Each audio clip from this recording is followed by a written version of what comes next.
I wasn't going to record an intro for the podcast, but man, I am so excited about this one. Sally Peterson runs Global Citizen Life. Now, if you've ever thought about moving to another country or having dual citizenship or love traveling, you are not going to want to miss this podcast. But what's even more inspiring is the tragedy and trauma that she went through. And I'm not going to give it away, but she's really been through it. And yet she followed her dream, pursued what lit her up inside, and now she runs this amazing company and helps people diversify and have offshore bank accounts and travel, live a life that is beyond your wildest dreams. So don't miss this one. You are going to be blown away as I was. Welcome back to Catch Some Soulshine. Today I am with Sally Peterson. She is with Global Citizen Life. We had a conversation a couple of weeks back, and she has such an inspiring story that I knew you would want to hear it on the podcast. So, without further ado, I'll let you give a little introduction about yourself, and then we'll kind of get into your backstory of, we'll start with what propelled you to, break out of this darkness. Well, first of all, thank you very much for having me today. So a little bit about myself. I was, born in Canada. I'm now what I call a global citizen. Hence, the company that I have is basically what my life is now, with diversification of assets and finances for a variety of reasons that we'll probably get into, and just kind of like global citizenship, which is, that's a word that it's a little bit tricky right now because people sometimes think, oh, that means not having any borders, which is not what I'm saying or meaning to at all. It's having additional citizenships and passports and things so we can freely travel within the borders to whatever countries that we desire to, and just to have truly more freedom. I am excited to learn a little bit more about that because that's really intriguing. One of the things that I said I wanted to do more of is travel. So this kind of opens that up.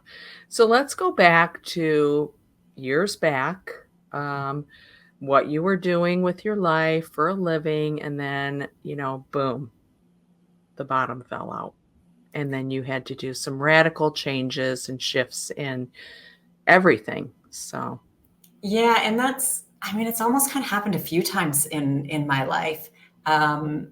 Because I guess in the biggest one, it wasn't just one thing that had happened. And so going back, oh gosh, over 20 years now, 22-ish years ago. So I was married at 21, baby at 22, and unknowingly became widowed unofficially by the time I was 26.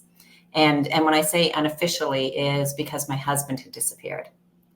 And when somebody disappears, you have to wait 7 years before getting a court-ordered death certificate. So the initial rug obviously being pulled out was when my husband disappeared. And he was supposed to meet me and my daughter, she was only 4 at the time, and a few friends for dinner, and he didn't show up.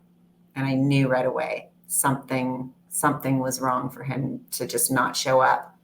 So had to kind of start dealing with that. And I'll just kind of condense a long story into like key points that happened. So that happened. And then probably it was about 6 years, it had to have been like 7 years. 7 years later, I was dating somebody for several years, and that relationship ended. And that was around that time when I was getting that court-ordered death certificate. And I started to then just casually date somebody that I had known for probably 15 years at the time. And we were just kind of starting to date a little bit, and he died of an aneurysm.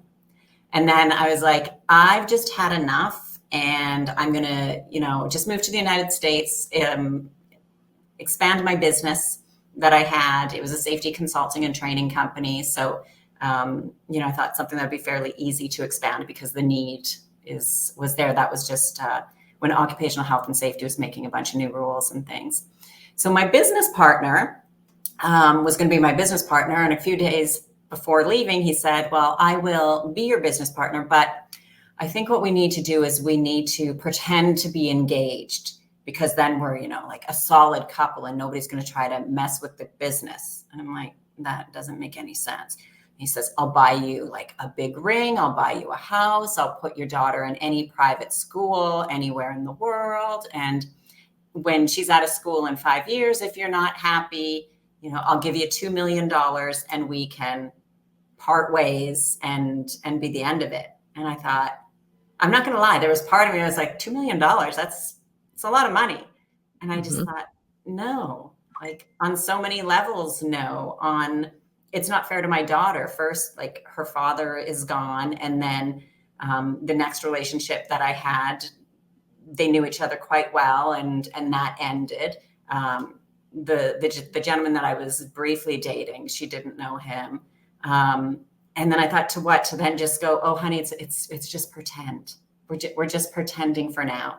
And then I thought, and what if I meet somebody? Am I going to say, oh, this is just pretend? He's going to pay me lots of money and we're just pretending to be a strong front for business. I mean, none of it made any sense to me at all. And so after that, that's when I was like, I am so done with North America, like done. And I moved to Costa Rica. So that was in about all, like, other than the initial disappearance of my husband, all of those other things probably happened in about a 2-year period or less. Yeah, so I've been talking a lot about big leaps because I'm rereading the book, The Big Leap, which is fantastic. But in this book, he kind of talks about you have a choice. You can stay in the zone of comfort, ease, which obviously getting engaged to this guy would have been that stage, right? You have all your needs met, security, daughter taken care of, but it doesn't allow you to propel to the zone of excellence, or genius, I should say, because that's the zone of excellence, right? Genius. Genius is when you reach deep down inside and you find that calling that just is something that you love to do, and you're happy when you're doing it, and time floats away, and it's not really a job. So I feel like that's where you're at right now. Yeah, now it is. I mean, it's, we can only connect the dots looking backwards. We don't know when we go forward. And I mean, it was some rough times. I'm not going to say that, it wasn't. It was really hard. I would never want to go through those things again. But with that being said, it's also made me who I am and the life that I've had. Pros and cons, because there's always bumps in the road. But I do try to find the silver lining in every situation. May not be immediate, may take a long time to find.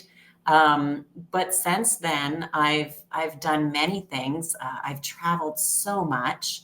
I absolutely love it. I'm now helping people do what I love to do. And yeah, my work, like lots of times I can easily work 12 hours a day. If I have nothing planned and nothing that I need to do, I will literally work all day, but I'm not working because I'm working on projects I love doing and things I love doing. Like it's very rare that I think, oh, I have to do what, I mean, when I do that, that's usually, I have to post to social media. It's the one thing.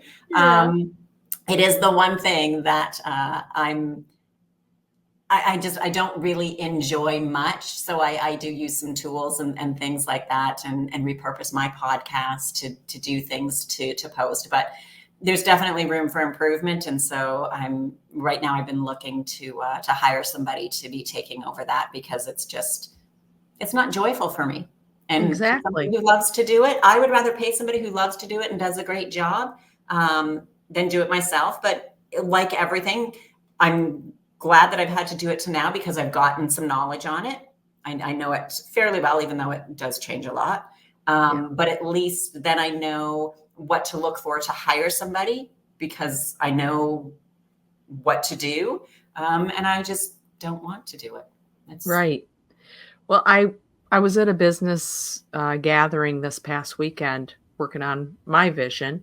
Mhm. Um, recently, not working at the job that I had really loved for several years as a nurse practitioner, and I resigned.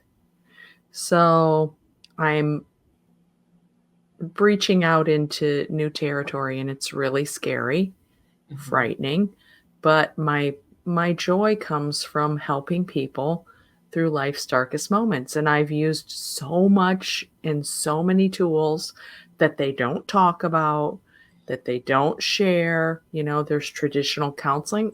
I'm not knocking that. It's great. I did EMDR, but I did all these alternative things that nobody talks about. So I thought, what if I could get something to put together to help people? Mhm. Um, and I really feel grief is not linear.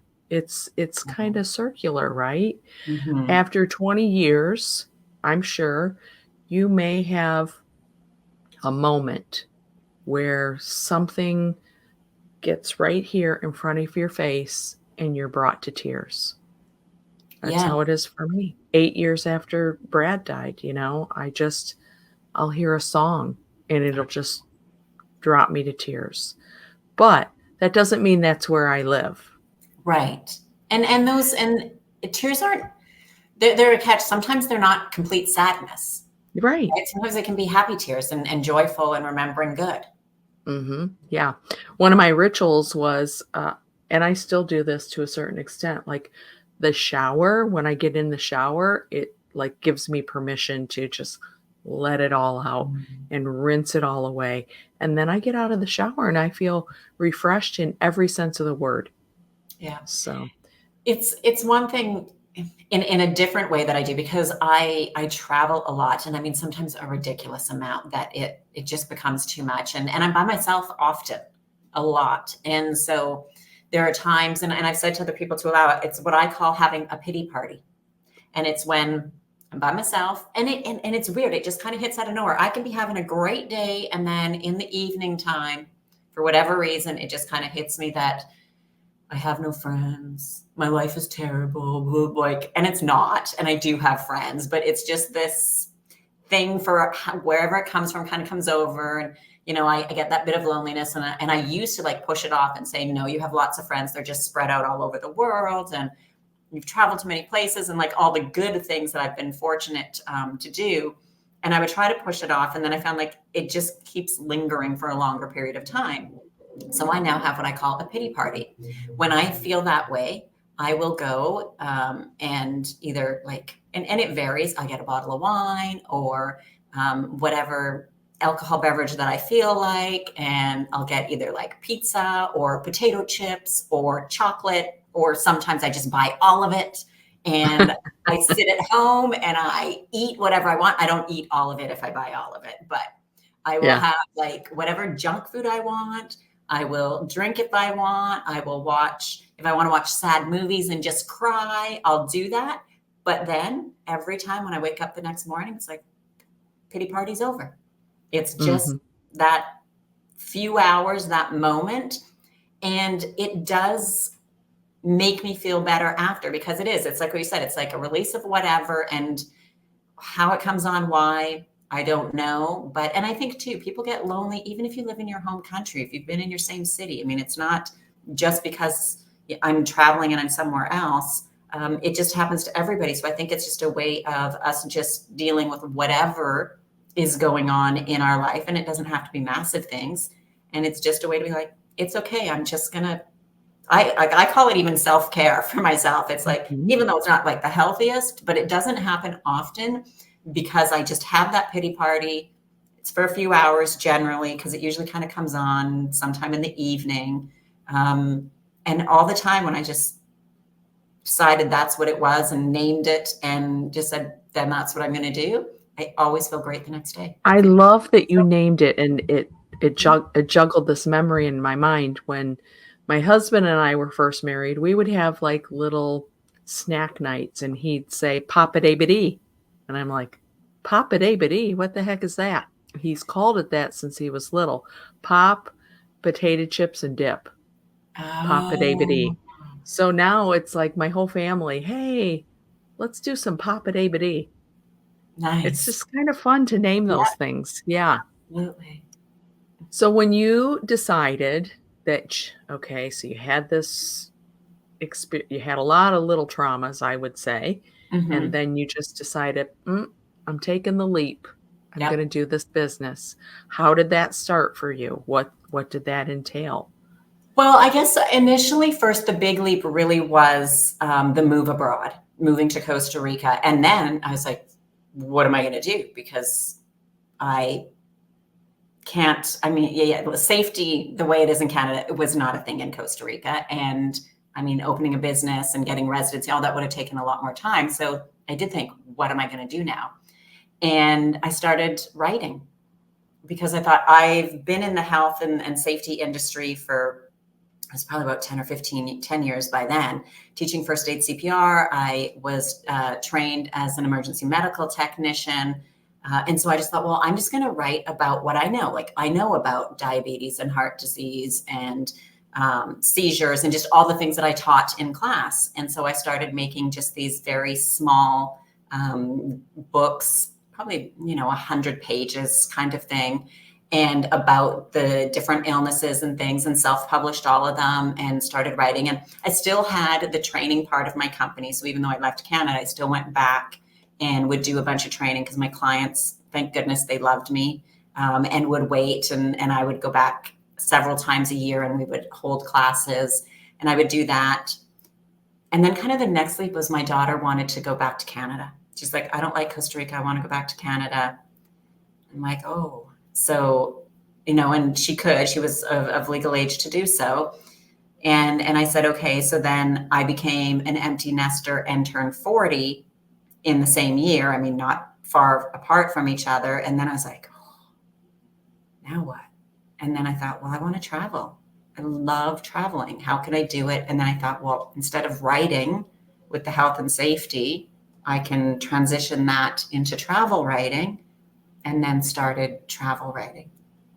That's incredible, and that's exactly what getting into that zone of genius is. It's like Mhm. taking something that you love and turning it into a vocation of some sort. Right. And another way to help me with the travel, and I still do it to this day, is house and pet sitting.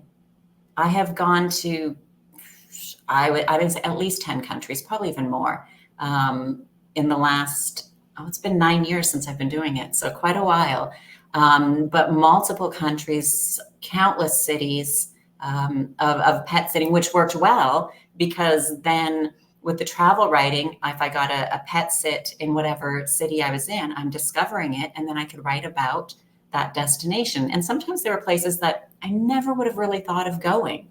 Mhm. And so it's finding things that work together, right? Yeah. I mean, some people can do one thing and it works out and financially it's great. And that's good. Like when I was doing my consulting company in Canada, financially, it was really good. I did really well. When I moved to Costa Rica, obviously it was not as well. But then it was, finding those other things that were also quite enjoyable, and just trying. I've done so many things that haven't worked out or Right. didn't go as planned. I mean, this year is nothing has gone as planned this year. And it's not awful bad things. It just hasn't gone as planned. Mhm. Like I've had to, every plan that I've had to travel or go somewhere or do something, it has changed. I've had 2 emergency surgeries earlier this year.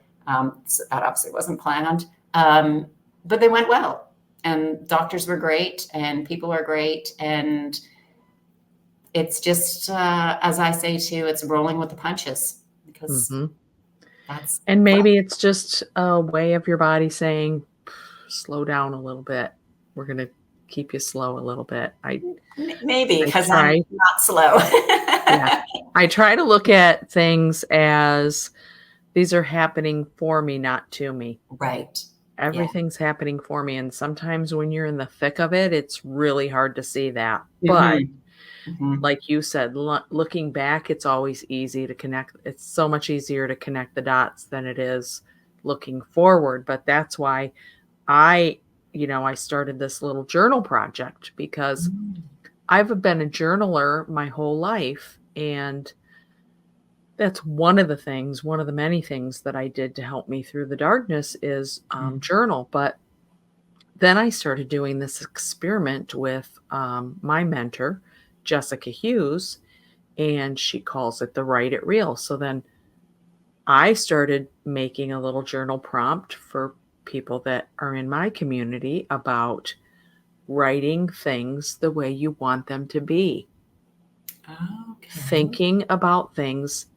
And here's an example. I was telling somebody about it the other day, and I said, so like for 30 days you get a prompt in your email and then you write about it. And I said, it's like for example, I'm going to think about red cars. And I looked out the window because I was in my office. I said, I looked out the window, and right then a red car went by. And I saw 3 of them when I Wow. was in the room with that person, and I was like, it really does work. Like Mhm. our It's almost a form minds of are, manifesting. yes, we're so powerful and we don't tap Oh, into that. I know. So, And it's the yeah. same as that gut instinct or gut feeling or spidey senses or Yeah. whatever name people want to give it. I say to Mhm. people, it's always important to listen to it, even if it's the smallest, littlest thing. Like a friend of mine one day, we were together and we were going to do some stuff. And she's like, do you mind if I stop for gas right now? I have enough to go do what we were going to do. She said, but someone just says I should stop for gas now. And I said, then stop for gas now. If you like, it makes no difference. As we were filling up, they were changing the price 10 cents higher per liter. Like, Yeah. see, you knew, like I said, when we follow those little things, because, it wasn't going to break her 10 cents more, but Right. it's like when we do it more and more, we get it more and more, and it Right. happens more often. And you have to look for it. Like, look for the miracles. Be Hmm. open to see, and you're going to see them. And Yeah. then they just keep coming and coming and coming. Yeah. Hmm. So how do you with your business now, Hmm. what exactly do you do to help people, have the global citizen life? Can you talk So about that a little bit? yeah, so kind of the big, and it's the ultimate big package. Diversification is not for everybody. Not everybody wants it, but what basically it is it's completely diversifying your business, your assets, and everything that you have around the world. So we say you have your company. Your company should never be in the country that you live in. For tax reasons, you usually get better tax rates in a lot of different countries. And for asset protection, if somebody wants to sue your company, they have to sue you in the country that your company is registered, not locally. And so that's just a deterrent for some. I mean, obviously, if you've done something really bad, people won't care where the company is, but it is a deterrent for kind of those meaningless, frivolous kind of lawsuits. So we'll have your company in a low tax or no tax jurisdiction. For people who have a lot of assets, rental buildings, apartment buildings, boats, things like that, maybe like fancy cars that are collector items, those types of things. We want to make sure that they are also in a different type of corporation or LLC, or even into a trust if they want kind of that legacy to go on for generations and generations. Then we put those things in a trust so they can never be sold, used as collateral, or anything like that. And that's how that generational wealth is built. Also then to have bank accounts in different countries. To start out, you can do it online. You can get a few kind of online banking options, because that way, I'll get to the reason why after, but that's one. And then another one is to get a variety of citizenships and residencies. And every country has different rules, but people can have multiple citizenships and multiple residencies. And that just gives people the option to, for one, to travel and to stay as long as they want in another country. The use of healthcare for them. Sometimes you have to be in the country for a certain amount of time to access the healthcare, but healthcare, education, there are countries that give away free university education to their citizens. And then just, you want to go somewhere for a year, you have that residency, you have that citizenship, or, there's unrest in the country or that you live in, or you're just not happy with it for a variety of reasons. You can easily just go instead of all of a sudden things get to a point you're like, I want to go, but now I have to go through the process. Now I have to try to do these things. So it's kind of, almost like an insurance policy that we get in advance, just in case we want to. And with those citizenships, a lot of times we can pass them down to our children as well. So it gives them a lot of opportunity. So that's kind of the whole big package. And then of course, if they want to move abroad, because we can have multiple, so you can stay living in the country that you're in now, or you can move. And if you want to move, we have a number of countries that we have everything that you need. And we're doing a bunch of summits right now that are country specific summits that we have our immigration lawyer, our tax person. We have a relocation company to move your personal items, pet relocation to move your pets. In some mortgage brokers, education for people who have kids that still are, younger, to help them find the right schools. And then on each summit as well, we have a number of expats who've done it, because everybody's experience is different. People pick different cities and towns and regions for different reasons. And it just gives an overview just to give people that thought of, wow, look at these people have done it. Oh, these were their challenges. Okay, I can expect that this probably will happen. And most of it, bureaucracy. Doesn't matter what country it is. Government bureaucracy, paperwork always takes forever. And just so then they know, it's like, oh, look at all these people that done it. Because a lot of times we think, I would like to, but what if it doesn't work? What if, and the brain goes to all those potential bad things that might happen. But then when they hear all the stories of what people have done, and yeah, a few of the bumps in the roads and lessons learned, it's like, oh, it's not so bad. It popped in my head the other day when I was talking with somebody and I didn't say it. I said, it's like women giving birth.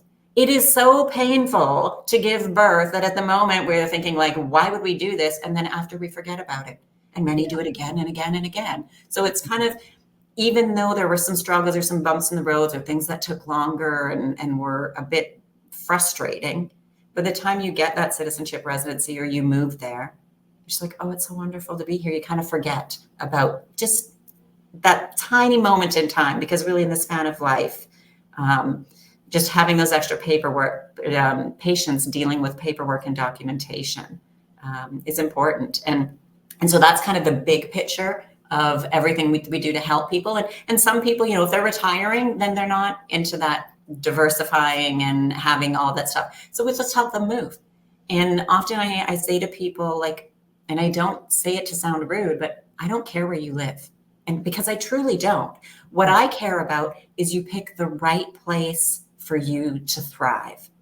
Because I've seen it happen before with people, they sell all their stuff, they move, they're unprepared, or they've just listened to people, and 6 months later, they're like, this isn't for me, I'm moving back. And then they sell the stuff they just bought. And I'm like, that's a very expensive and hard lesson. And it can really and quite easily be avoided. Mm-hmm. And so we really go through and help people pick the right place for them, and help them, as we say, to live their best life. Do people just move somewhere sometimes without ever going there? Yeah. I mean, I've kind of done it. I mean, I had at least when I moved to Costa Rica, so I had been there before because I had a house there. But my first time traveling to Costa Rica, I bought a house on the third day I was there. I was in Wow. Barcelona for 3 days, even though I was already looking online and looking at it. I was there for 3 days and I said, this is going to be home base. I did stay a week, but I had other travel plans that I had to do and finish. So then I left. I had to go back to North America for a couple things. I don't remember now what it was. And then the moment I got back to Canada, which was kind of the last of my travel bits that I had planned, then the next day I literally spent 1 day. I'm like, nope, 1 day in Canada. I'm moving to Barcelona. And I moved, and my place in Montenegro, I had been to the capital, Podgorica, years prior to it, and I was looking for investment property. And so it was one of the places, and I went along the coast. I had not been on the coast, and I was there for a week, and I bought my apartment. Wow. So I am a little bit crazy that way. However, caveat though, it is just me. Yeah. So obviously the whole process would be different if I was married. I mean, my daughter's 26 now, so she's doing her thing, and so it is. I think the age and the situation that people are in would come to play into that differently. So yes, people do. Would I recommend it? Most times, no. I mean, I've been quite lucky. I just had somebody on my podcast the other day who had a nightmare of a story in Nicaragua. Went down there, everything was great. It was like so great, and the real estate guy was great, and the builder was great, and they were doing all this, and then they realized that they were scammed at about $90,000 of just being overcharged for building. That the guy just pocketed his money, and they ended up having to sell their dream home. And but now they're in Italy. And they're so happy being in Italy. They love it. So I say, well, blessing in disguise, hard lesson to learn. Right. And so we do have to be really careful with it. And so that's why part of the reason why I'm doing what I do is to help people so that doesn't happen. So if they move to Costa Rica or Spain or Montenegro, the people on my team are the people that I have worked with personally myself. And then in other countries, I've got a lot of connections that they have worked with people that I know. They're friends with the people that I know. Or like in France, I've got connections. I've got friends who live in France. I know people who have moved to France. And so we've worked with people like an immigration office. They have people in France. So we work with them. And so we really make sure that they've been vetted and they're good people to work with to avoid these unfortunate things that do happen. And, I'm not going to say it's just Nicaragua or any other country, because things like that happen in the United States and Canada too. I've heard of people, getting their house renovated or buying a house that wasn't that person's house to even sell. Wow. Yeah. It sounds, excuse me. I'm listening to you and it's like you've dotted all the I's and crossed all the T's. So it makes it not easy, but painless, I guess, for somebody to do this because they have somebody that has walked the walk and can take them through. I am just fascinated by this. And, I hope if somebody's thinking about taking the big leap and going to another country, they reach out to you and get some information because you're the guru. You're the go-to person. So yeah, and I'd be happy to help and just to make the right decision. There's a number of questions and things that we ask that sometimes people we don't think about. And we see a lot of things on YouTube, but I mean, I publish things too that, this is great. This place is great. And there are so many wonderful, great places, but we still have to be aware of, I always say, if everything is rainbows and butterflies, there must be unicorns too, because there's no perfect place in the world. And there's always either, some bumps in the road, some roadblocks, some trials and tribulations, some challenges. Because if it's too easy, too good, too perfect, something doesn't add up. Exactly. Right. Yeah. One more question before I turn you loose. So if somebody has the dual citizenship, is something that I think you mentioned it, you help them like Airbnb out their place or rent it out when they're not there, or how does that work? Well, that is a great question because right now it really depends on the country. right? So we have our real estate agents and connecting with people, and it depends on how they want to do that. Obviously, if they're abroad, they need a company to take care of it. But one thing that we talk about is, before even buying, is it possible? Because there's a lot of places now that are saying we will not issue any new Airbnb licenses, and Airbnb won't let you on their platform if you don't have a license from that city or region. Sometimes they will allow it to be transferred over. Sometimes they won't. So even if you're looking and it's like, oh, it's an Airbnb, I can make money. When it's sold, that license may not transfer over. So that is something to really be careful of. And not to sound bad, but you can't always just trust the real estate agent, right? You need to also have a lawyer to look, and a recommended lawyer, because sometimes the lawyer can't be trusted either.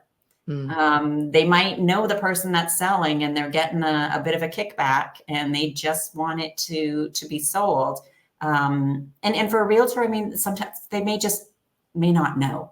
And that could be with a lot of things as well, with renovations and stuff like that too. But Airbnb, a lot of people want to do it, but there is a lot of crackdowns on it, and it is becoming harder and harder.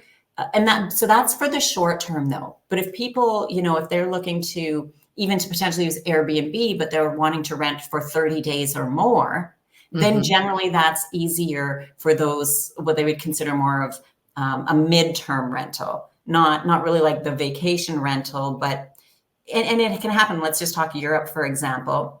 We can go to Europe, people who are from North America, for 90 days. And then they have to exit the Schengen region. And so some people might just say, you know what, I'm going to go to Italy for 90 days. And then they could use that Airbnb, rent it for 90 days. Or if they do 30 days in France, 30 days in Italy. But with that way, then they have some more options available. But if they think they're just going to do the daily, weekly Airbnb rentals, it is becoming a lot harder. And you really want to be careful with not only the country, but the city or the region that you are looking at to buy, because it can vary from city to city. It's really good information, because I bought just a little place down in Sarasota, Florida, and I wanted to Airbnb or maybe long-term rental. And I did have to look into, the deed of the housing association to see if that was possible. But I bought that place sight unseen. And see, that's gutsy. I don't know if I would be doing that. That's something I like, just because I hear too many things that I need to see it, touch it, smell it. I guess because I look at a lot of international properties as well. Right. And so I wouldn't even I wouldn't put a deposit on a place unseen. So that to me is a lot gutsier than you're gutsier than I am on that part. But I love it. It turned out pretty well. So, but like you said, I've made other decisions that did not turn out so well. And I mean, and that's something that happens. I mean, like when I talk to some people, I have clients and people that I know that they say, I will never buy pre-construction anything. I don't care what the price is. I won't buy it. It's too much of a risk. And then I know other people that say, I only want pre-construction. I want to do my due diligence on the builder. And I know that there is a risk. And that's why I get the lower price, the better deal. And that's what I look for. And so, I know of people that have done sight unseen and have had fabulous experiences. Everybody's different. Everybody has their comfort level, their risk level as well. And that's okay, because in every situation where something bad has happened, somebody else has done the exact same thing and had a great result. Right. But, taking that risk, taking that leap of faith, sometimes, it's not, like you said, it's not always going to work out, but boy, when it does, it sure does. So, all right. Yeah. How can people get a hold of you, reach you? Do you have a special website link that you want to share? Yeah, the website is globalcitizenlife.org, O-R-G, and that's the best. That really is the best because it's linked. I'm all over the social media, even though I'm not a big fan. No, not that I'm not a big fan, but definitely on there, and all the links are there. I have a podcast as well called The Global Citizen Life. Sometimes when you're searching for those things, Global Citizen comes up, but it's like a different organization of parties and things like that. It's quite different. So, but it's globalcitizenlife.org is the website, and everything is linked through the website, and a contact form as well if people want to reach out directly. Great. Thank you so much for being here. I've learned a lot, and your story is really inspiring. So, you're just a shining example of how you can get through the darkness and shine really bright. How about it? Are you ready to live a life of freedom? I started a writing experiment with my coach that changed everything for me. I have one for you. I have started the Time for Freedom download, followed by 30 free prompts to get you in that right mindset to live the life beyond your wildest dreams. Get the download and start writing your life the way you want it. I almost forgot to ask. If you are not subscribed to the channel, please do so. And I would really like you to rate my podcast. If there's something that you have found in particular that's very useful, email me because I'd love to hear from you. So like and subscribe because that helps me out a lot. Thanks for tuning in with us. And as always, go out and catch yourself some Soulshine, and I'll see you next week.